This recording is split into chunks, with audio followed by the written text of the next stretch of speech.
Okay, everybody, this is going to be part two, going on into the RV lot that's being transformed into the food forest with the raised beds and future chickens later on this year.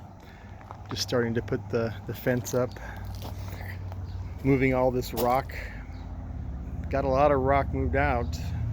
Just got this pathway to clear up because eventually it's all going to be stepping stones through these seeds that I had planted. This is a New Zealand clover. It's a nitrogen fixer, so I can use it as a chop and drop, but it'll also give me a green pathway. As you can see over here, I got a couple of cattle panels because I'm going to be putting a archway right here, and then about halfway down another archway over by that slab of concrete, and that will be for trellising vines that you can walk under. And I'm going to have this fence right up here where that wheelbarrow is. I'll have a gate coming, and then another short fence to the shed back there. But over to the right here, the bamboo is doing very well. It's going to start providing a lot of shade right here in the beginning. There's a all-in-one almond. It was just planted about a week ago with some sheep mulching, so I got some cardboard down there and the wood chips on top, and I planted some kabocha melons right at the base here that's going to start vining over that archway.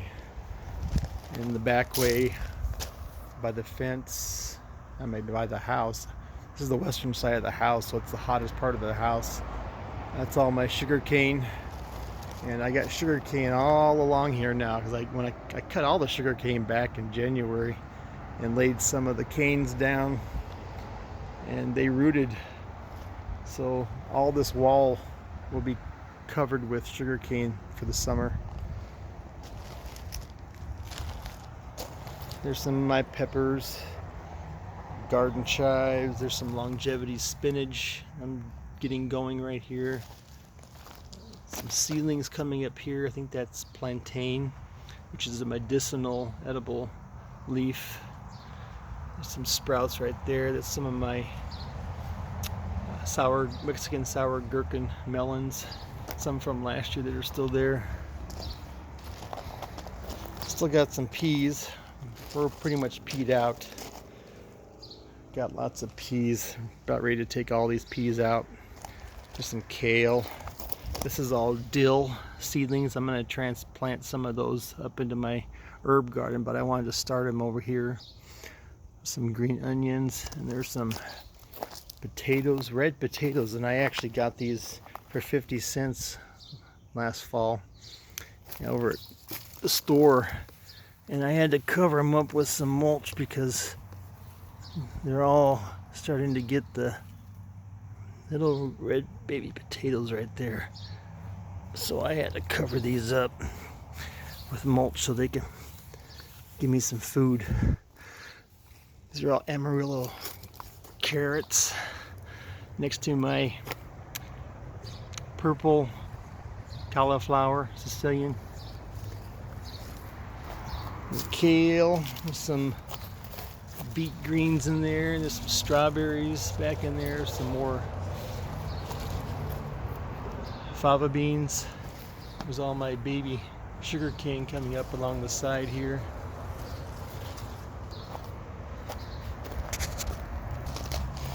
And over here is another one of my elderberries. It's getting more sun than the other ones. But, I gotta stake these up. Those are my Waddell pear trees. You get a lot of wind in here. There's some beets in there, and this is lemongrass. Over in this corner, you can see the avocado are actually doing pretty nicely here, getting all that shade on their trunks right now. This is the Zutano avocado.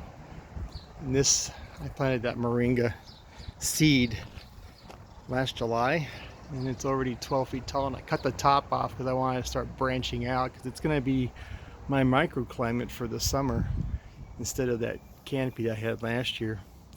So it'll shade these avocados. That's my Arizona Aravaipa avocado. There's some raspberries I got planted here. I wanted to start vining along the fence. Star fruit back there. And at the base here I got a feijoa, pineapple guava. And I got some seeds in here. They haven't popped up yet, but a couple more moringa just in case, because I can always cut them down. Just have them young. But there's also some okra in here. Here's an ice cream bean, the Inca bean. Cherimoya is still alive. It's getting some growth on it, but I need to get it shaded. Another pomegranate. And these are all leeks that I planted. I just bought a little pot of leek seedlings, little 4-inch pot. There's probably about 150 leeks in there, so I got them transplanted throughout the yard, front and back. This is tiger panache fig, another moringa over there. All those are the mammoth sunflowers. My daughter Mandolyn wanted to have some sunflowers, so I put them over there on that western side. There's another raspberry vine. There's some peas coming up down there. I think this is just starting to get some bud swell for this other pecan. Need to get all the mulch put back here. This is all last year's mulch. And over here is the two apricot trees, the Katy apricot and the gold-kissed apricot. Beautiful trees. I love the way their foliage looks. And in the berm we got some sweet corn. Some more Okinawan purple sweet potatoes growing back there. This is my everberry mulberry tree, about 10 feet tall, loaded with mulberries.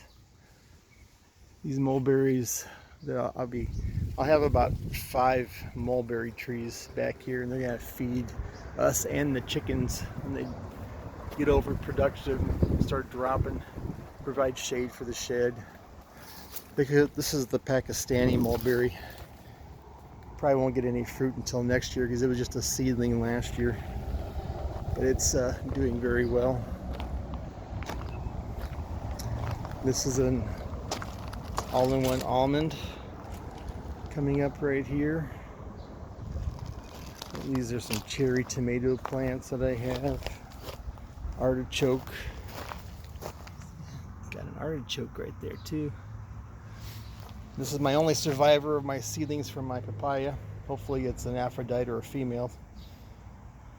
If not, I gotta plant some more. My strawberry fig that I planted back over here, I had that started as a seedling over in my raised bed last year. But it's gonna be doing very well in that spot. This is a everbearing mulberry cutting, debating whether or not to keep it there or to transplant it, because I wanted something on the south side of where I'm putting the chicken coop, where I got maybe a wall of mulberry trees to shade it, protect it from predators and keep it cool. And there's another elderberry down there. So that's the RV lot.